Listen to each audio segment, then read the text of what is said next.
I am Natalie, 34 years old, and 10 years ago my sister Amanda left her 3-month-old baby on my doorstep and vanished. My parents refused to help, coldly saying, "She is your burden now." I raised my niece Lily as my own, creating a beautiful life together. Then Amanda returned with my parents, suing for custody, claiming I kept them apart. Today in court, I handed the judge a sealed folder. His eyes widened as he asked, "Do they even know what you have?" I just nodded. Before I continue my story, let me know where you are watching from in the comments below. Hit that like button and subscribe if you have ever had family betray your trust. Get comfortable, because this story, about how I fought for the daughter of my heart, will show you what true family really means. Before Lily came into my life, I had everything figured out. I was working as a pediatric nurse at Memorial Hospital, had just been promoted to head nurse on my floor, and was in a 2-year relationship with Mark, an architect I met through mutual friends. We had started talking about moving in together, and life seemed to be following the perfect timeline I had imagined for myself. That all changed on a rainy Tuesday night in October. I had just gotten home from a 12-hour shift, kicked off my shoes, and settled on the couch with a glass of wine and takeout.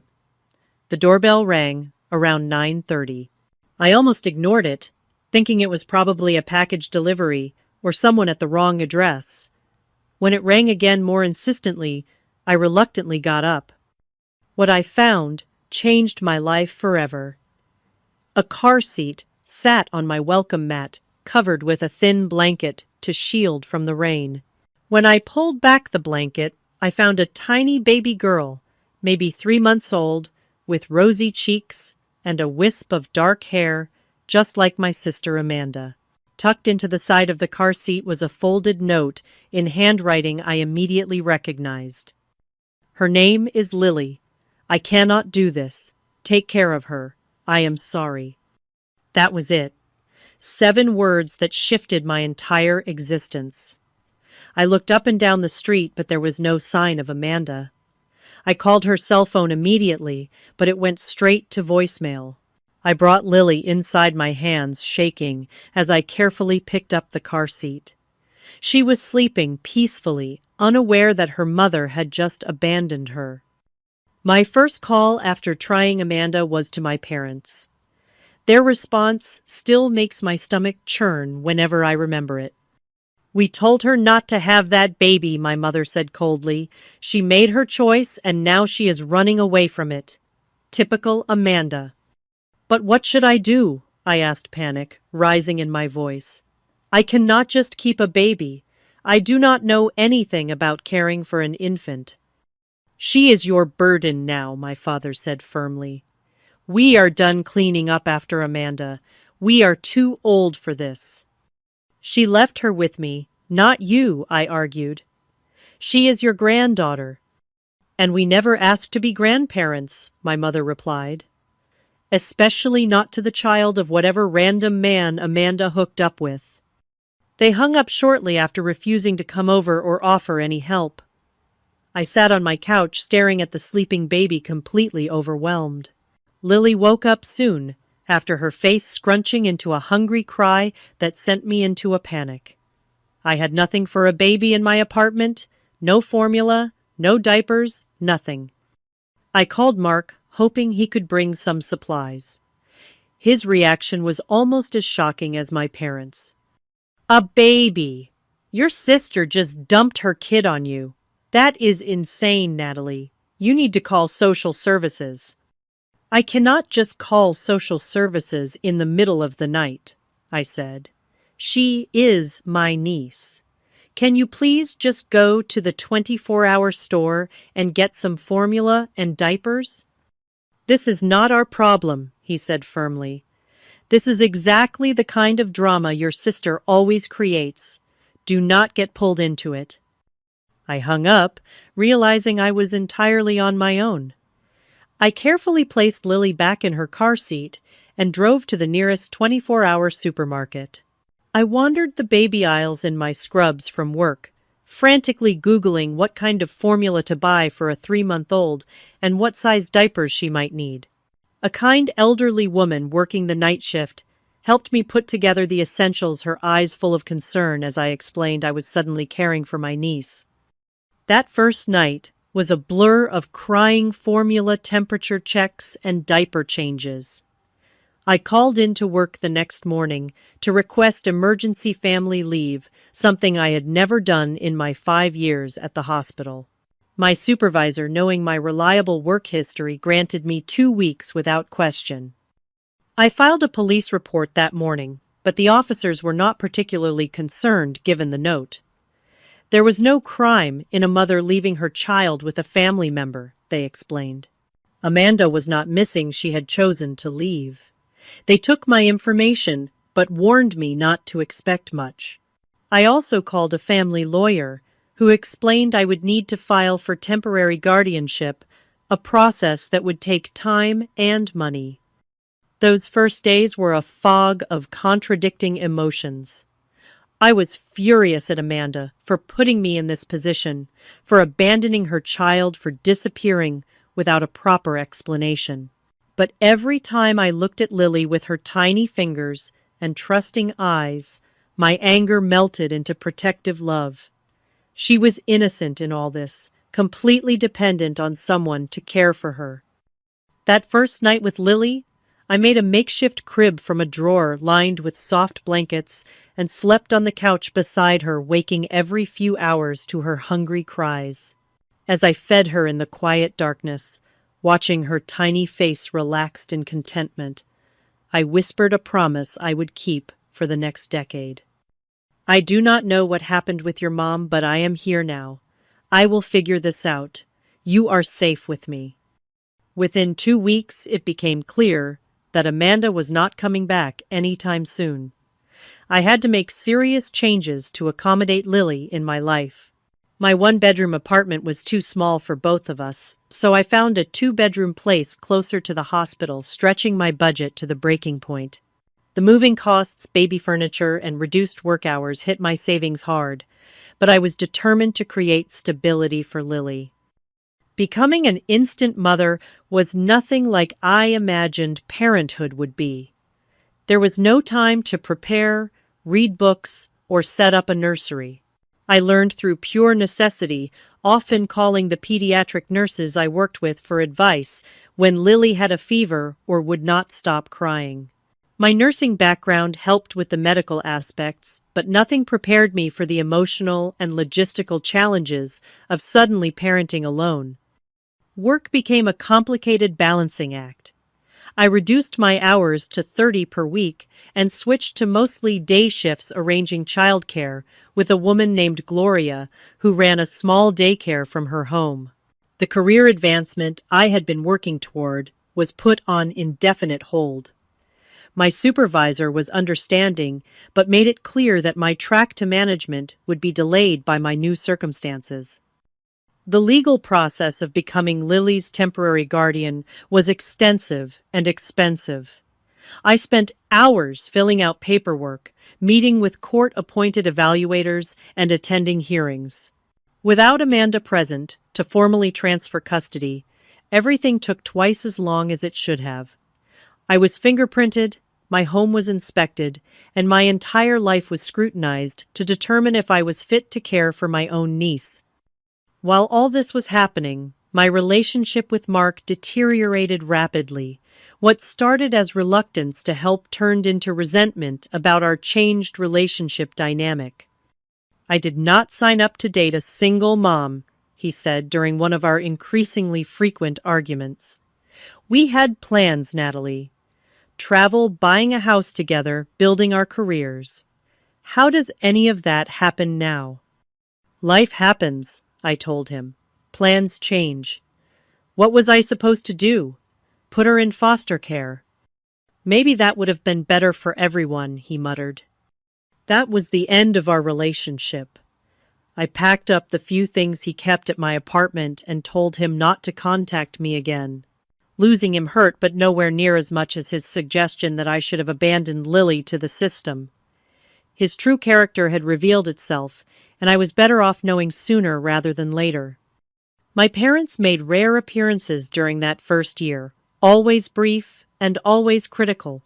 My mother would come over, look around my apartment, with thinly veiled disapproval, and make comments about how tired I looked, or how cluttered the space was.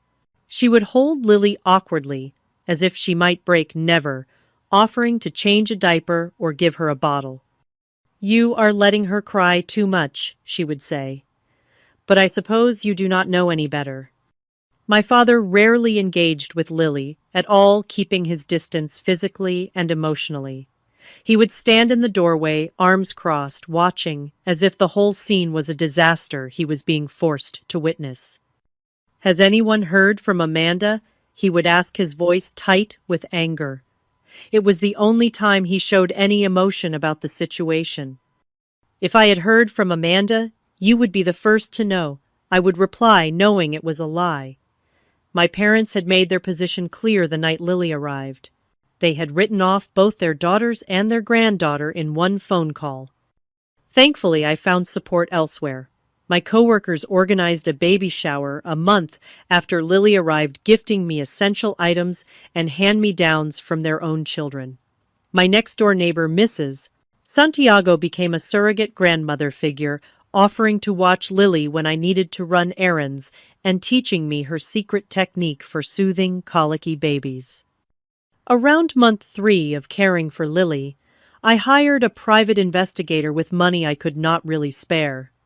He managed to track down information suggesting Amanda had traveled to California. There were records of her working at a restaurant in San Diego for a few weeks, but then the trail went cold again. It was both a relief and a heartbreak to know she was alive, but choosing to stay away. Despite the chaos of that first year, Lily thrived. She rolled over, sat up, crawled, and spoke her first word, Nana, which became her name for me. Each milestone was celebrated with photos and videos stored carefully for a future where she might want to know about her early life.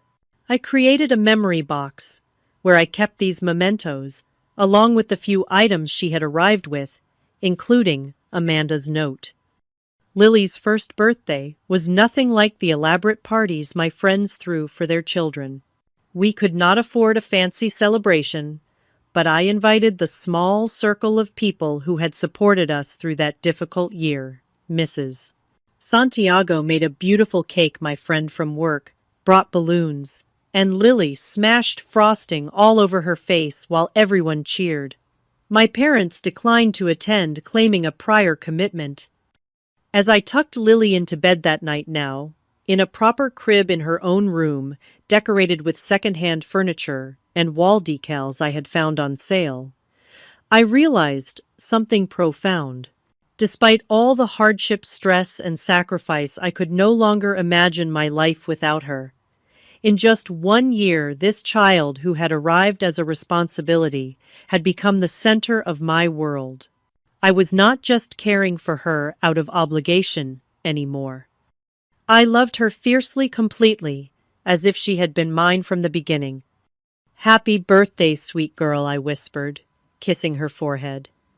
"We made it through our first year together. Here is to many more." 5 years passed in the blink of an eye. Lily started kindergarten, a milestone that filled me with equal parts pride and nostalgia for her baby days. Our morning routine was well established. By then, a choreographed dance of breakfast preparation, outfit selection, and backpack checking. Lily was an early riser, often waking me by climbing into my bed with a stuffed bunny named Hoppy and a steady stream of questions about the day ahead. "Nana, is today library day? Can I wear my star shoes? Will you make pancakes with blueberry smiles?"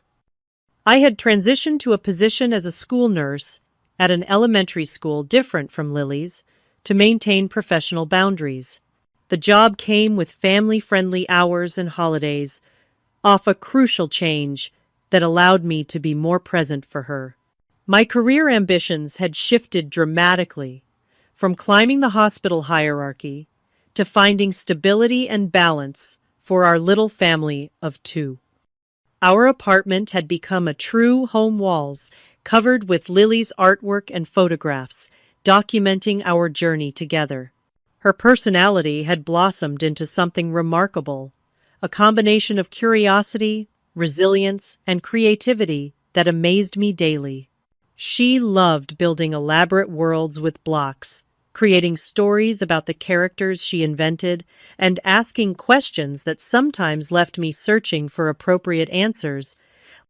We had our special traditions that anchored our weeks. Friday nights were movie nights, with homemade popcorn and pillow forts in the living room. Sunday mornings meant visits to the local park, where Lily had favorite climbing structures, and I had a bench where I could watch her play while chatting with other regular parents. These simple rituals created the stability children crave, especially those who have experienced early disruption.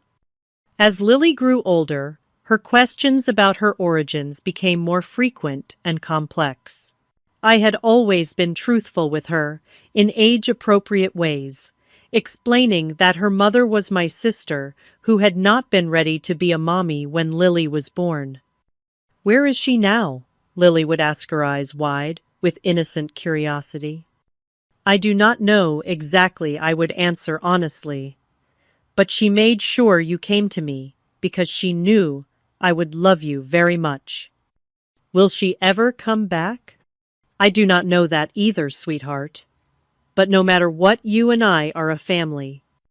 To help her understand different family structures, I created a storybook with pictures and simple text explaining how families come in all shapes and sizes.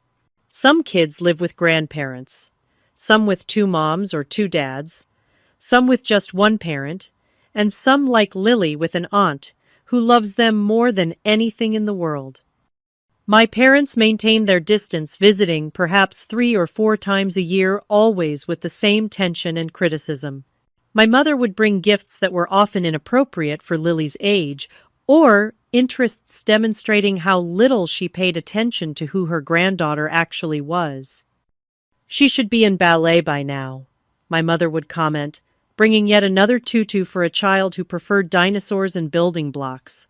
"All the girls in the neighborhood are taking lessons." My father remained emotionally unavailable, asking surface-level questions about Lily's schooling, but never engaging in play or meaningful conversation with her. His anger at Amanda seemed to have calcified into a general coldness toward all of us. Lily, sensitive and perceptive, would become quieter during their visits, her natural exuberance dimmed by their lack of warmth. My personal life remained largely on hold during these years. Dating as a single mother was complicated enough, but dating as someone in my unique situation seemed nearly impossible. The few men I met through friends or work who seemed promising would inevitably pull back when they understood the full picture of my commitment to Lily. I chose to focus on her needs rather than pursue relationships that might bring more instability into our lives. Our support network continued to grow. I joined a single parents group that met monthly, finding solidarity and friendship with others navigating similar challenges. Lily formed close bonds with the children of my friends from work, creating a chosen family that celebrated holidays and milestones with us. Financial stability remained a constant struggle. I took on a second job doing telehealth nursing consultations 2 evenings a week after Lily was asleep to build a college fund for her future. It meant less sleep for me and careful budgeting, but the growing savings account gave me peace of mind that I could provide long-term security for her. After years of careful saving, we took our first real vacation when Lily was 6, a trip to Disney World that she still talked about years later. Watching her face light up as she met her favorite characters made every extra shift and budgetary sacrifice worthwhile. We returned with a photo album full of memories and a renewed appreciation for our daily life together. Lily's artistic talents began to emerge around this time. Her kindergarten teacher noted her unusual attention to detail in drawings, and I encouraged this interest with art supplies and museum visits whenever possible. She would spend hours creating elaborate pictures of our adventures real and imagined that captured the special bond between us. As I approached the 5-year anniversary of Lily's arrival in my life, I found myself reflecting on how completely my existence had transformed. My apartment was filled with children's books instead of novels. My refrigerator displayed spelling tests instead of social invitations, and my schedule revolved around school events and playdates. None of it resembled the life I had planned, yet I could not imagine wanting anything different. In a box under my bed, I kept letters I had written to Amanda over the years, but never sent, having no address to send them to. They documented Lily's milestones, her funny sayings, her growing personality, things a mother might want to know. Sometimes I wondered if Amanda ever thought about the daughter she had left behind, if she regretted her decision, or if she had found whatever she was looking for when she drove away that rainy night. "Look what I made for you, Nana Lily," called, interrupting my thoughts as she ran into the kitchen holding a carefully drawn picture of 2 figures, one tall and one small, surrounded by a large red heart. "That is beautiful, sweetie," I said, pulling her into a hug. "Is that us?" "Yes, that is you and me inside a heart, because we are a heart family, not a blood family. Miss Peterson told us that some families are made from blood and some are made from heart, and heart families are just as real." "Miss Peterson is very wise," I said, blinking back tears. "We are definitely a heart family. And that is the best kind," Lily declared, with the absolute certainty only a 5-year-old can possess. I hung the picture on the refrigerator, alongside her other masterpieces, a visual reminder of what we had built together out of the most unexpected beginning. 4 more years passed in a comfortable rhythm of school years, summer breaks, holidays, and the everyday moments that form the foundation of a family life. Lily was 9, thriving in 4th grade, with good friends and a passion for both art and science that kept her curious mind engaged. She had grown into a thoughtful, resilient child with my sister's artistic talent, but a steadiness of character that was entirely her own. The phone call came on an ordinary Tuesday evening as I was helping Lily with her science project about the solar system. An unknown number flashed on my screen, which I almost ignored, assuming it was a telemarketer. Some instinct made me answer instead. "Hello." "Natalie." The voice was hesitant, familiar, yet strange after so many years. "It is Amanda." My hand tightened on the phone as I stepped quickly into my bedroom away from Lily's curious eyes. "Amanda, where are you? Are you okay?" "I am fine. I am actually in town. I was hoping we could meet." Her voice sounded steadier than I remembered, more mature, to talk. We arranged to meet at a cafe the next day while Lily was at school.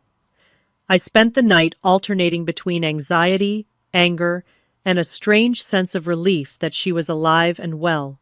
I told Lily I had a doctor's appointment, hating the small lie, but knowing I needed to understand Amanda's situation before involving her daughter. The woman who walked into the cafe was almost unrecognizable from the troubled sister I remembered. Amanda was 32 now, her hair styled in a sophisticated bob instead of the wild curls of her youth. She wore a tailored blazer and carried an expensive-looking handbag. She looked healthy, put together, worlds away from the overwhelmed young mother who had left her baby on my doorstep a decade ago. "You look good," she said as she sat down across from me. "Really good." "You too," I replied, studying her face for traces of the sister I had once been close to. "You seem well." "I am," she said, twisting her hands nervously, despite her composed appearance. "I have been sober for 7 years now. I completed rehabilitation, got my degree in graphic design, and I am married to a wonderful man named Thomas." She proceeded to tell me a story of recovery and redemption. After leaving Lily with me, she had spiraled further into drug addiction, living on the streets of San Diego for a time, before hitting rock bottom and checking herself into rehabilitation. There she met Thomas, a counselor, and after completing her program and maintaining sobriety, they had eventually married. They had no children of their own. "I was not fit to be a mother," then she admitted. "I was using heavily during my pregnancy, though I tried to stop. I was terrified that Lily would have health problems because of me. When she seemed okay, I thought I could handle it, but the postpartum depression hit hard, and I went back to using. The night I brought her to you, I had been using for days. I knew I was going to hurt her if I kept her. Leaving her with you was the only good decision I made during that time." I showed her photos on my phone of the childhood she had missed: Lily's first steps, first day of preschool, kindergarten, graduation, birthday parties, Halloween costumes, Christmas mornings. Amanda wiped tears as she swiped through the evidence of a decade of absence. "She is beautiful," she whispered. "So beautiful, and clearly happy. You have done an amazing job, Natalie." My emotions were chaotic, a mixture of the old anger at her abandonment and a new, cautious hope that perhaps Lily could have a relationship with her birth mother after all. We talked for hours, carefully navigating a decade of separation and the complex reality of our situation. "I would like to meet her," Amanda said finally. "If you think that would be okay." After careful consideration and consultation with a child psychologist, I arranged the first meeting between Amanda and Lily. I prepared Lily by explaining that my sister, her birth mother, had been very sick when Lily was a baby, but was better now and wanted to meet her. I emphasized that nothing would change about our life together, but that Amanda might become a part of our extended family, like an aunt. The meeting took place at a neutral location, a children's museum, where Lily could feel comfortable and engaged if the interaction became overwhelming. Lily was uncharacteristically shy, clinging to my hand as Amanda approached with a nervous smile. "Hello, Lily," Amanda said softly. "I have been looking forward to meeting you for a long time." "Hi," Lily replied, half hiding behind me. "Nana says you are her sister." "That is right, and I am also your birth mother, which means you grew in my tummy before you were born." Lily nodded solemnly. "But Nana is my real mom because she takes care of me and loves me and helps me with homework and makes me soup when I am sick." Amanda's eyes filled with tears, but she smiled bravely. "That is absolutely right. You are very lucky to have such a wonderful mom." Over the following months, Amanda became a cautious presence in our lives. We established a routine of supervised visits, gradually increasing the time as Lily became more comfortable. Amanda was respectful of boundaries, never pushing for more than I was comfortable with, always deferring to my parenting decisions. She brought thoughtful gifts that showed she was paying attention to Lily's interests and development. After about 6 months of this careful dance, Amanda dropped a bombshell. She and Thomas were moving permanently to our city. She had accepted a job at a local design firm, and they had purchased a house just 20 minutes from our apartment. "We want to be closer to Lily," she explained over coffee. "To be a regular part of her life." Warning bells rang in my head, but I pushed aside my concerns. This could be positive for Lily. I reasoned, having her birth mother in her life in a healthy way. I invited Amanda and Thomas for dinner, wanting to get to know the man who would be around my niece. The dinner went well on the surface. Thomas was charming and engaging, asking Lily about school and complimenting my cooking. Yet something felt off about his two perfect responses, and the way he watched Amanda carefully as she spoke, as if monitoring her. The other shoe dropped during dessert. "We have been thinking," Amanda said, glancing at Thomas for encouragement, "that now that we are settled and financially stable, I would like to be Lily's mother again. Legally, I mean." My fork clattered against my plate. "What exactly are you saying?" "We think it would be best for Lily to live with us," Thomas interjected smoothly. "Of course you would have liberal visitation. You have done an amazing job raising her, Natalie, and no one can take that away from you. But a child belongs with her mother when possible." "I am her mother," I said, my voice low to avoid alerting Lily, who was showing Thomas her art supplies in the living room. "I have been her mother for 10 years while you were nowhere to be found." "Biologically, I am her mother," Amanda countered. "And I am in a much better position now to provide for her. You are in a tiny apartment, working 2 jobs. We have a house with a yard in a top school district. Thomas makes 6 figures. She could have her own room, a college fund, vacations, everything children should have." "She already has everything she needs," I said, struggling to keep my voice steady, "including stability and security with the only parent she has ever known." The conversation ended uneasily, with promises to discuss it further. After they left, I sat in stunned silence, processing the threat to everything I had built with Lily. I had naively believed Amanda wanted to be a supportive presence in Lily's life, not to replace me entirely. The situation deteriorated further when my parents unexpectedly contacted me, something they rarely did. They requested Sunday dinner at their house, including Lily. When we arrived, Amanda and Thomas were already there, looking comfortable in my childhood home. "Your sister has told us everything," my father said, after an uncomfortable meal where my mother fussed over Amanda as if she was the prodigal daughter returned in glory. "About her recovery, her marriage, her desire to be a proper mother to Lily. She has turned her life around," my mother added. "We are so proud of her." "You have been in contact with her."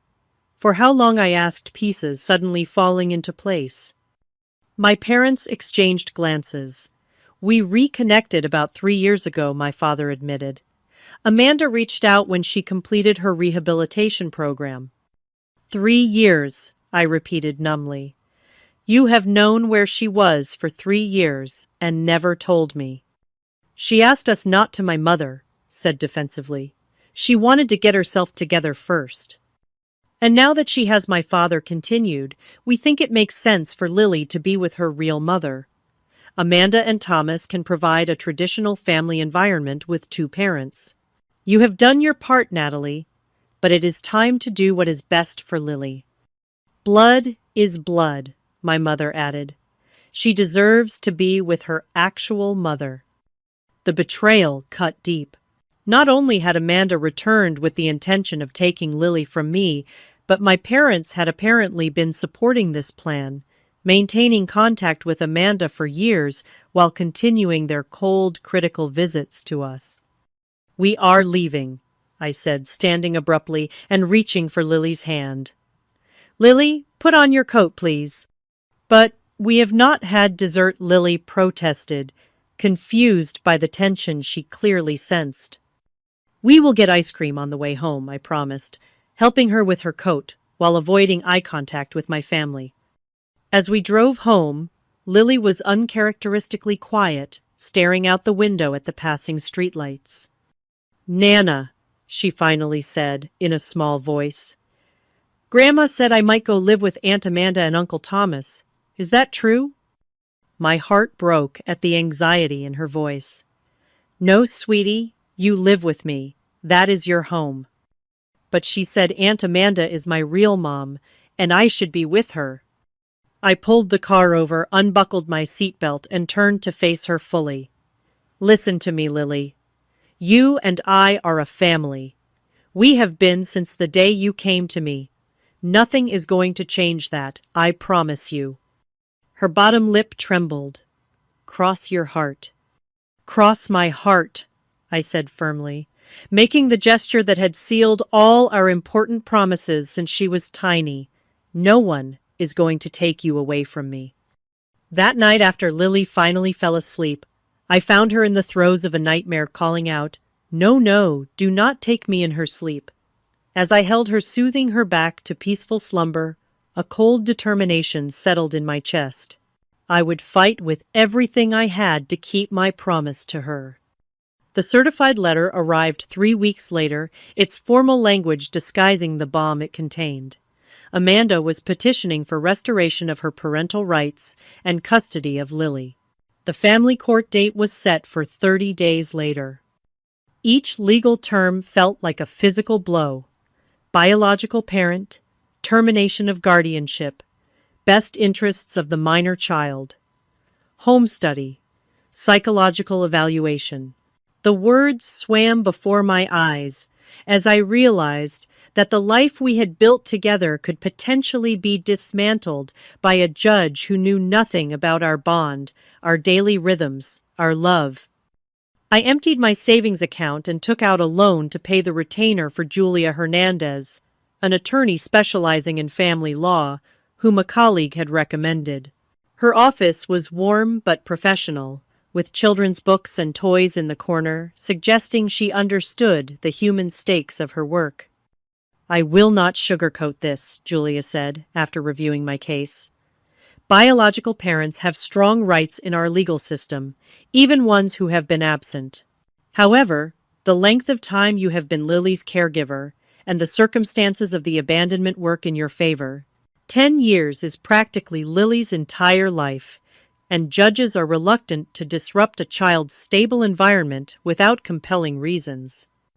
We developed a strategy focusing on documenting the reality of our life together.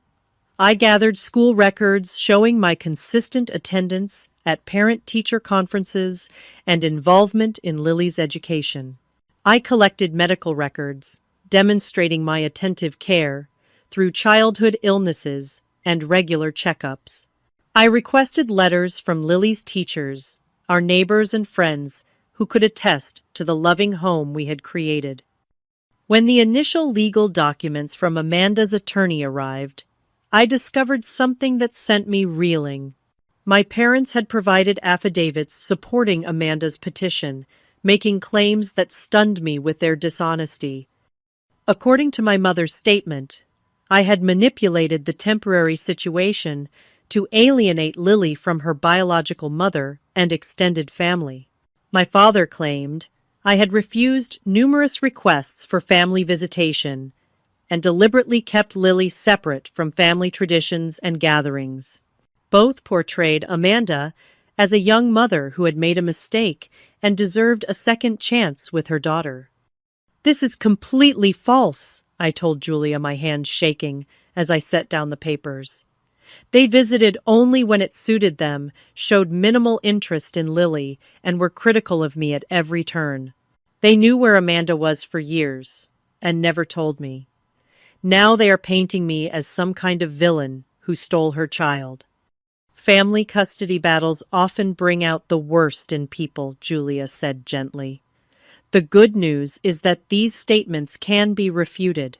We can document the actual frequency of their visits and communication. Do you have text messages, emails, or other records of your interactions with your parents over the years?" I did.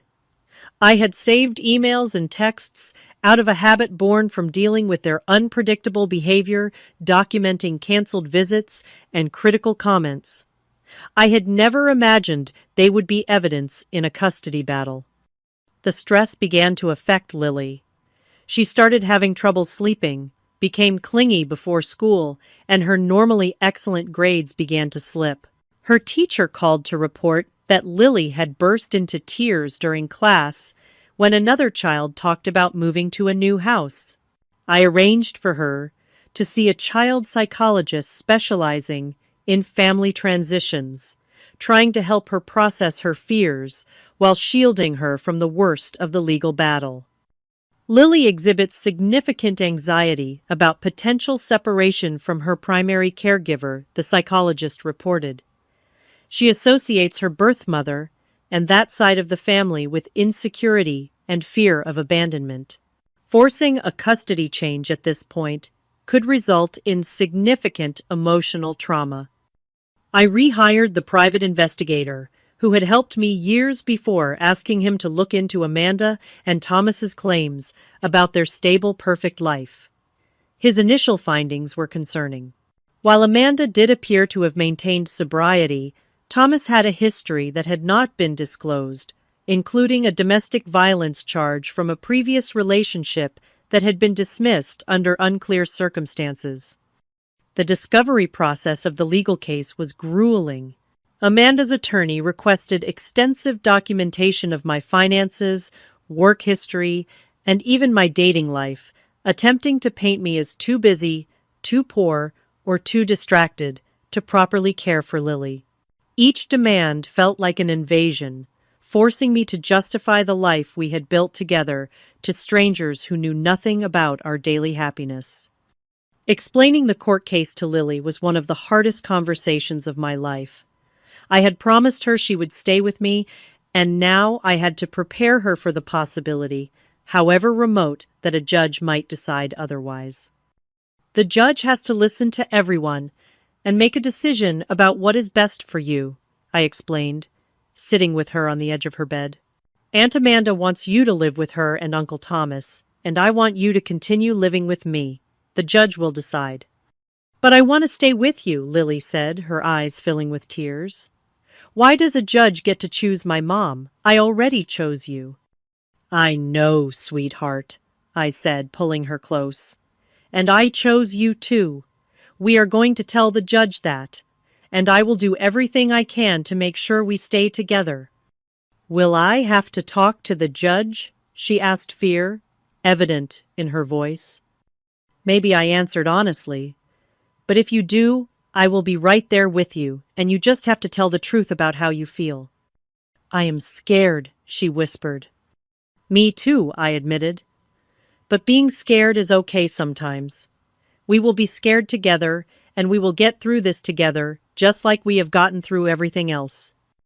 As the court date approached, I tried to maintain as much normalcy as possible for Lily's sake. We kept our Friday movie nights and Sunday park visits. I helped with homework, attended her art show at school, and pretended everything was fine while my insides twisted with anxiety about our future. The timing of Amanda's return after exactly 10 years seemed suspicious, a detail that nagged at me. I mentioned it to the private investigator during one of our updates. That does seem convenient, he agreed. Let me look into whether anything changes legally at the 10-year mark. 2 days later, he called with urgency in his voice. We need to meet. I have found something significant. He arrived at my apartment with a folder of documents, waiting until Lily was engrossed in a television show before spreading them on my kitchen table. Your sister's husband has been systematically searching for your niece's biological father, he explained, pointing to social media searches and database inquiries. Based on the timing and nature of the searches, it appears they located him approximately 6 months ago, just before they contacted you. Why would they be looking for Lily's father? Amanda never even told me who he was. Because of this, he said, pointing to another document. The man they identified, Jason Reynolds, inherited a significant sum from his grandfather last year. We are talking multiple millions. If Amanda regains custody of Lily and establishes paternity, she could potentially claim substantial child support retroactively, plus secure future financial benefits for Lily that they would control as her guardians. The pieces fell into place with sickening clarity. Amanda's sudden interest in motherhood after 10 years of absence, the perfectly timed reappearance, the convenient redemption story, the expensive lawyer. It was not about wanting Lily back at all. It was about money. Can you document all of this? I asked, my voice steady, despite the rage building inside me. Already done, he replied, tapping the folder. Along with evidence contradicting several claims in their court filings, Thomas's business is actually struggling, not thriving as they claimed. Their perfect house is mortgaged to the hilt. And most importantly, I have documented evidence of your parents' knowledge of Amanda's whereabouts for years, directly contradicting their sworn statements. I compiled all the evidence into a sealed folder that would become the centerpiece of our case. When Julia reviewed it, her professional demeanor cracked slightly. "This changes everything," she said. "The judge needs to see this." The county courthouse was an imposing building of stone and glass, its formal atmosphere immediately intimidating. I wore my most professional outfit, a navy blue suit I had purchased specifically for this day, wanting to project stability and competence.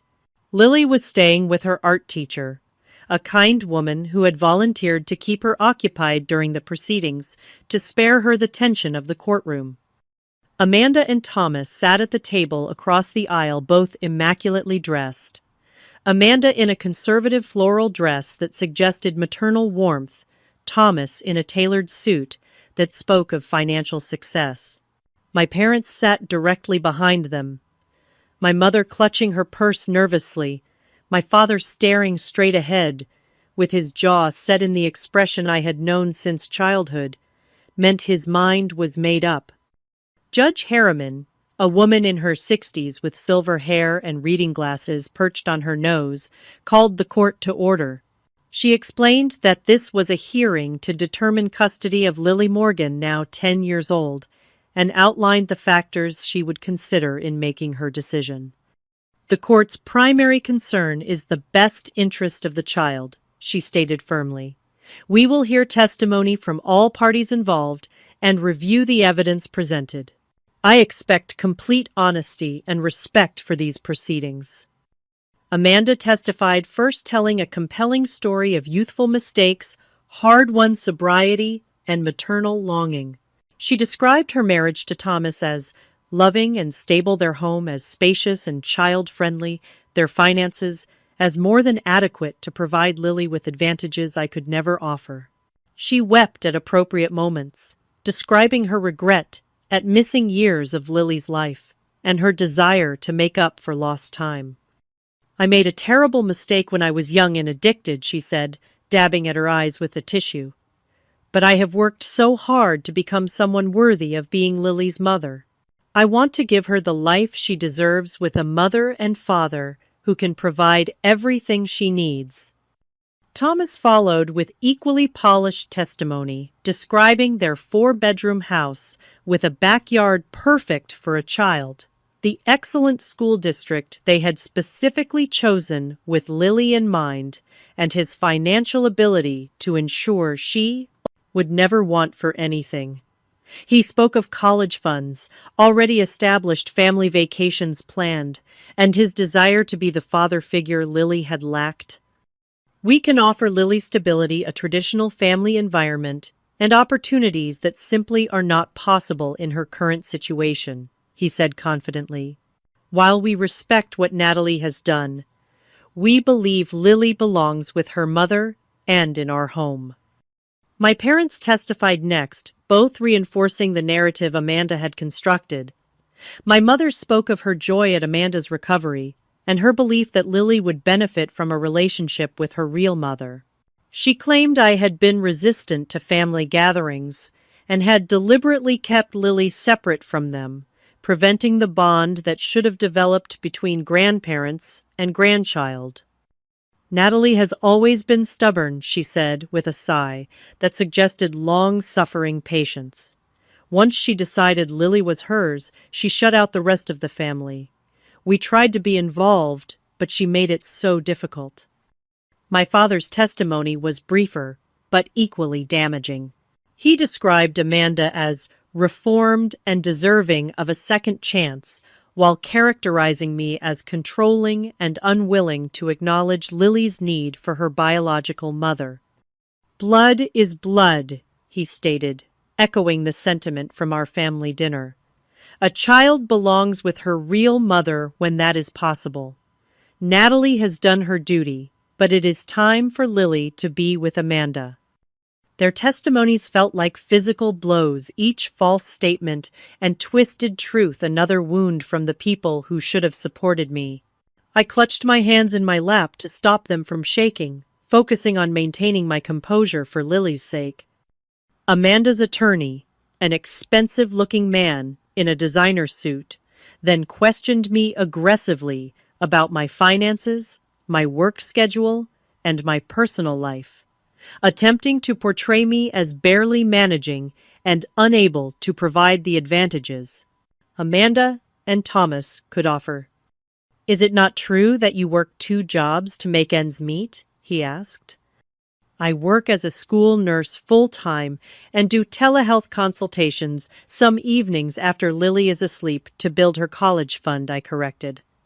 "And you live in a 2-bedroom apartment rather than a house." "Yes, in a neighborhood Lily knows well, close to her school and friends." "Have you maintained any serious relationships since becoming Lily's guardian?" "My primary focus has been providing stability for Lily rather than dating," I replied. The questioning continued in this vein, designed to make my loving, stable home seem inadequate compared to the materially advantaged one Amanda was offering.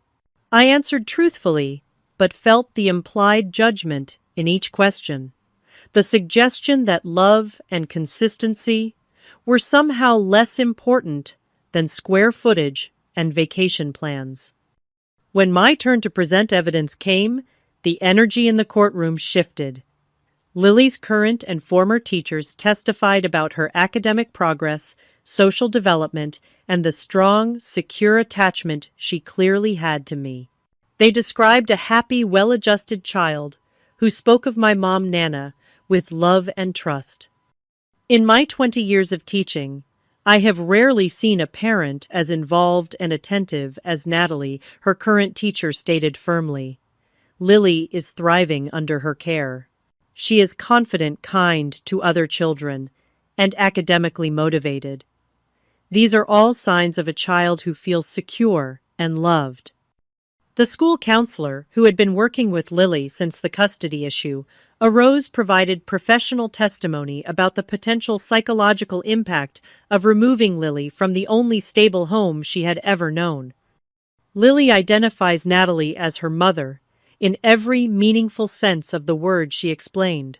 Forcing a change in her primary caregiver at this stage of development could result in significant attachment issues, anxiety, depression, and academic regression.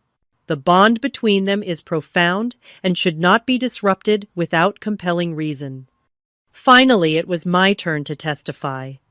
I spoke from the heart about the 10 years of mothering Lily, from those first terrifying days of learning to care for an infant to watching her grow into the amazing 10-year-old she now was. I described our daily routines, our traditions, our support network of friends and chosen family. I explained how I had always kept the door open for Amanda to be part of Lily's life-saving mementos, and speaking of her birth mother in positive terms despite her absence. I have loved Lily as my own. From the moment she came into my life, I concluded, my voice steady, despite the emotion behind my words.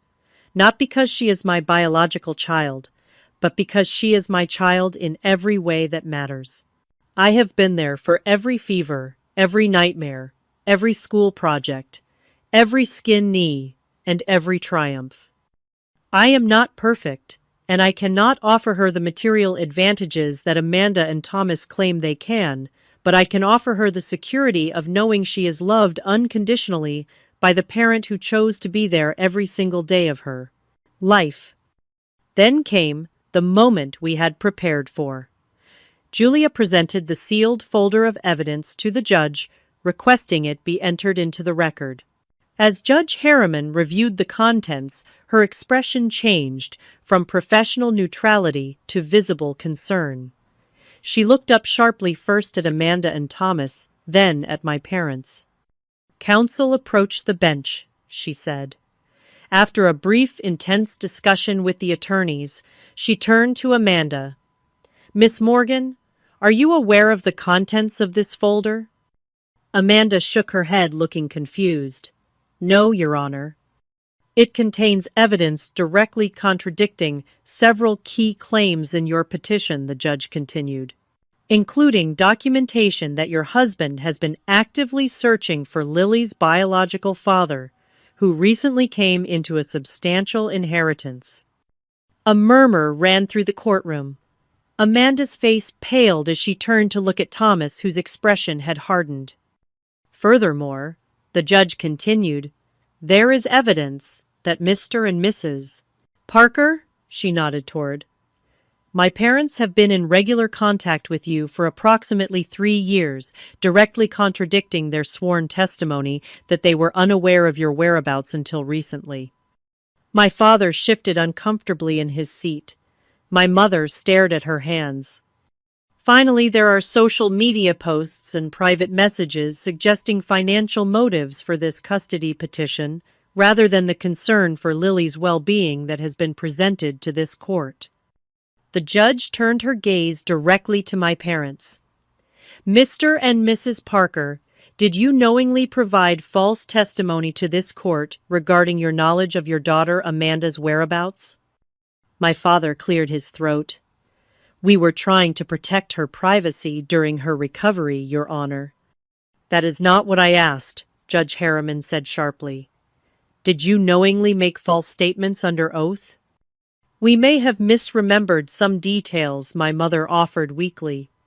Perjury is a serious offense, the judge reminded them before turning to Amanda. Miss Morgan, were you aware that your husband was searching for Lily's biological father for potential financial gain? Amanda's composure cracked. Thomas handled the legal aspects. He said it would strengthen our case to have the biological father's information. And did he mention the inheritance? The judge pressed. Not specifically, Amanda said, but her avoiding gaze suggested otherwise. Thomas leaned forward. Your Honor, if I may explain. Mr. Richards, I suggest you confer with your attorney before speaking further, Judge Harriman advised. The evidence suggests potential legal issues beyond the scope of this custody hearing. The courtroom atmosphere had transformed completely. What had begun as Amanda's carefully orchestrated performance had unraveled into exposed lies and questionable motives.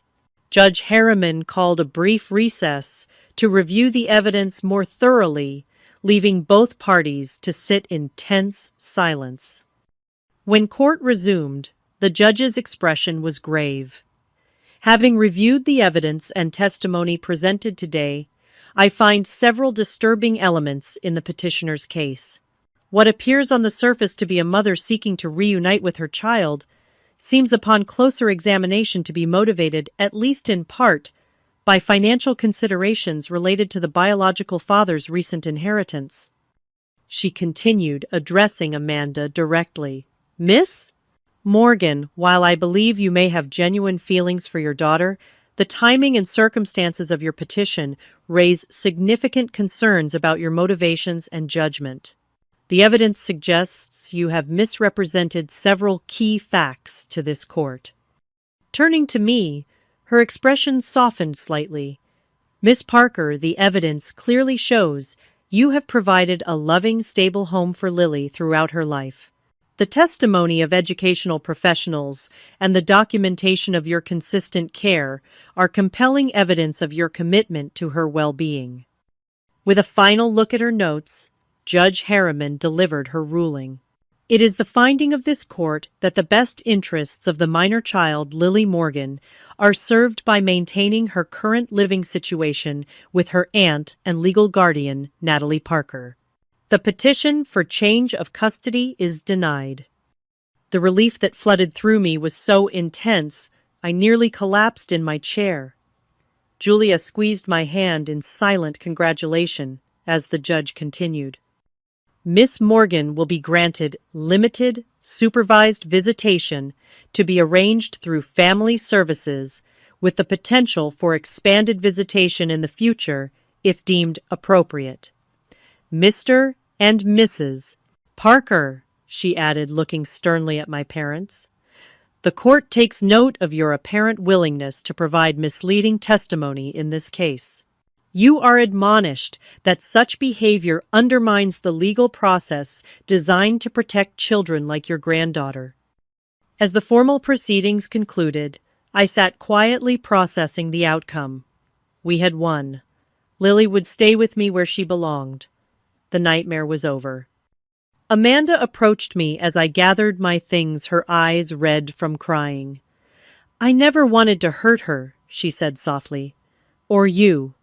It just got complicated." "It did not have to be," I replied too, emotionally drained for anger. "You could have just been honest from the beginning about wanting to know her." She nodded, looking down. "I know," Thomas thought. It does not matter what he thought. I should have known better. I simply nodded, unwilling to absolve her in that moment, and walked out of the courtroom toward the sunlight and the freedom to continue being Lily's mother without the shadow of uncertainty hanging over us. The moment I picked up Lily from her art teacher's house was one I will never forget. She ran to me, scanning my face anxiously for clues about the outcome. "What did the judge say? Do I still get to live with you?" I knelt down to her level, taking both her hands in mine. "Yes, sweetheart. The judge said you stay with me. We are still a family, just like always." Her entire body sagged with relief as she threw her arms around my neck. "You promised. You crossed your heart promised, and you kept it." "I will always keep my promises to you," I said, holding her tightly and breathing in the scent of her hair, allowing myself to fully feel the weight that had been lifted from my shoulders. Always. That evening we celebrated with pizza and ice cream, a simple feast that felt like the most luxurious meal imaginable under the circumstances. As Lily chatted excitedly about an art project she had worked on during the day, I marveled at her resilience and her capacity for joy, despite the uncertainty she had been living with. The aftermath of the court case required careful navigation of new boundaries with my family. I arranged to meet my parents at a neutral location, without Lily present, needing to address their betrayal directly. "How could you lie in court?" I asked them, not bothering with pleasantries. "How could you support taking Lily away from the only home she has ever known?" "We thought we were doing the right thing," my father said defensively. "Amanda is her mother." "And I am her mother too," I said firmly. "In every way that counts. You chose Amanda over both of us, and you lied to do it. I cannot trust you around Lily now." "That is ridiculous," my mother protested. "We are her grandparents." "Grandparents who were willing to traumatize her to get what you wanted," I countered. "If you want to be part of Lily's life going forward, there will be new rules. Supervised visits only. No undermining my parenting. No private conversations with Amanda about Lily. And absolutely no more lies." They balked at the restrictions, but I remained firm. The judge's ruling had given me the confidence to set the boundaries that should have been in place years ago. My parents eventually agreed, though, with poor grace to the new arrangement. Lily continued her sessions with the therapist, processing her complicated feelings about the court case, her birth mother, and the grandparents who had betrayed her trust. Through play therapy and art therapy, she began to express the anxiety and confusion that had been building for months. "Sometimes I feel like I have two moms, but also no mom," she confided during one session. "I was invited to join. Amanda is my birth mom, but she did not want me. You want me, but Amanda says you are not my real mom. It is confusing." "Family can be complicated," the therapist acknowledged. "But what matters most is who loves you and takes care of you every day." "That is," Nana Lily said without hesitation. "She is my real mom because she chose me and stayed with me." Those words became a healing mantra for both of us. We began creating new traditions with the people who had stood by us through the ordeal, our chosen family of friends, neighbors, and colleagues who had testified to our bond and supported us through the legal battle. The supervised visitation with Amanda began cautiously. Thomas stopped attending after the first few sessions, his interest in Lily apparently diminishing once the financial motivation was removed. Amanda, however, continued to show up, gradually establishing a relationship with Lily that was more appropriate to their actual connection. She became something of an aunt figure, interested and caring, but not attempting to replace me as Lily's primary parent. With the custody issue resolved, I was able to focus on professional advancement again. I applied for and received a promotion to Health Services Coordinator for the school district, a position that came with better pay and continued family-friendly hours. The additional income allowed us to move to a slightly larger apartment with a small yard where Lily could plant the garden she had always wanted. Several months after the court case, Amanda asked to meet with me privately. Over coffee at the same cafe where we had reconnected a year earlier, she finally offered the apology I had not realized I was waiting for. "I was wrong," she said simply. "Not just about the custody case, but about everything. You are a better mother to Lily than I could ever have been, even if I had been healthy from the beginning. You two have something special, something real. I thought biology trumped everything, but watching you together these past months has shown me what true parenting looks like." "Thank you for saying that," I replied, surprised at how much her acknowledgement meant to me. "I want you to know I have ended things with Thomas," she continued. "After everything came out in court about his motives, I could not trust him anymore. I am focusing on my sobriety and my career, and on building a healthy relationship with Lily as her birth mother, not trying to replace you." This shift in Amanda's perspective allowed us to gradually establish a more cooperative relationship for Lily's benefit. We would never be the close sisters we had been in childhood, but we found a workable peace as two women who cared about the same child in different ways. Lily continued to thrive as she grew her natural resilience, helping her integrate the complicated reality of her family situation into a coherent narrative. She developed an interest in psychology, perhaps influenced by her own therapy experience, and began talking about maybe becoming a counselor someday to help other kids with confusing families. On the evening of Lily's 11th birthday, after a small party with her closest friends, she presented me with a homemade card that brought tears to my eyes. Inside, she had written, "To my mom, who chose me every day for 11 years. Biology makes relatives, but love makes families. Thank you for being my real mom." Looking back on our journey from that rainy night, when a 3-month-old baby appeared on my doorstep to the confident 11-year-old standing before me, I realized that the unexpected detour my life had taken had led me to exactly where I was meant to be. I had not planned to become a mother at 24, certainly not to my sister's abandoned child, but that unplanned beginning had given me the greatest gift of my life.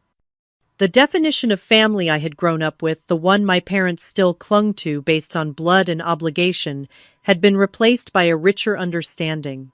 Family was not just who you were born to, but who you chose to love, and who chose to love you back day after day, through challenges and joys alike.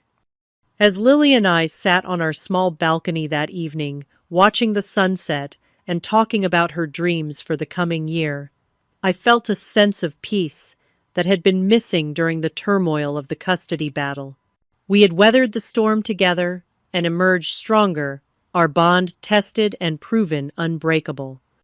Nana Lily said thoughtfully, "Do you ever wonder what would have happened if Mom had not left me with you that night?" "Sometimes," I admitted. "But then I think about all we would have missed, and I am grateful things happened exactly as they did." She nodded, leaning her head against my shoulder. "Me, too." What has your experience been with family that extends beyond blood relationships? Have you ever had someone in your life who became family through love and choice rather than biology? Comment below and share your story. If this journey of unexpected motherhood touched your heart, please like and subscribe to hear more stories about the true meaning of family. And remember to share with someone who might need to be reminded that family is defined by love, not DNA. Thank you for listening to my story, and remember that sometimes the most beautiful families are the ones we build ourselves one day of love at a time.